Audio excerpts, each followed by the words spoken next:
లోకేష్ కి చెప్తా ఉన్నా మీ ద్వారా. నా ఇంటికి నీళ్ళు ఎంత దూరమో నీ ఇంటికి నా ఇల్లు అంతే దూరం.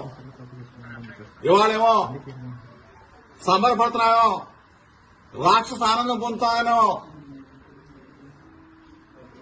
హెచ్చరిస్తా ఉన్నా.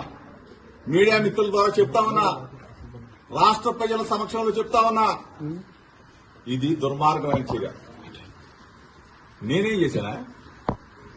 నువ్వు 83 రోజులు మీ అయ్యా నువ్వు నన్ను జైల్లో పెట్టి రాక్షసానందం పొందిన చాలక నా ఇంటి మీద దాడి చేస్తావా? పెట్రోల్ బాంబులు వేస్తారా?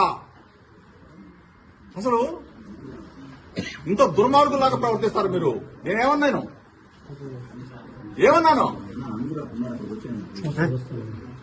ఈరోజు మీరు చేసిన దుర్మార్గం. నువ్వేదో భయపడతాననుకుంటున్నావేమో. చూస్తా.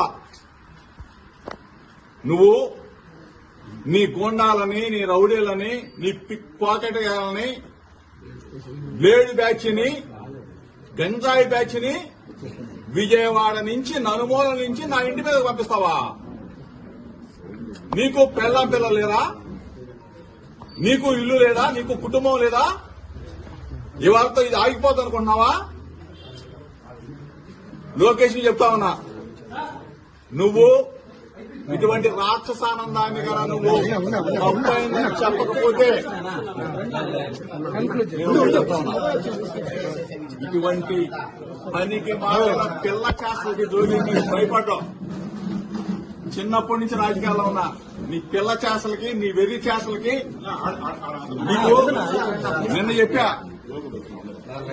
ఒళ్ళు తగ్గించుకున్నావు కానీ నీ చిప్పు దొబ్బింది, నీ మెదడు మొత్తం దొబ్బింది. ఏం పనులు రాయి పనికి మానోడా? ఒక బలహీన వర్గాల వాడి మీద నా మీద తాడా. సిక్కుసారం వదిలేసి సన్నాసులాగా తయారైంది.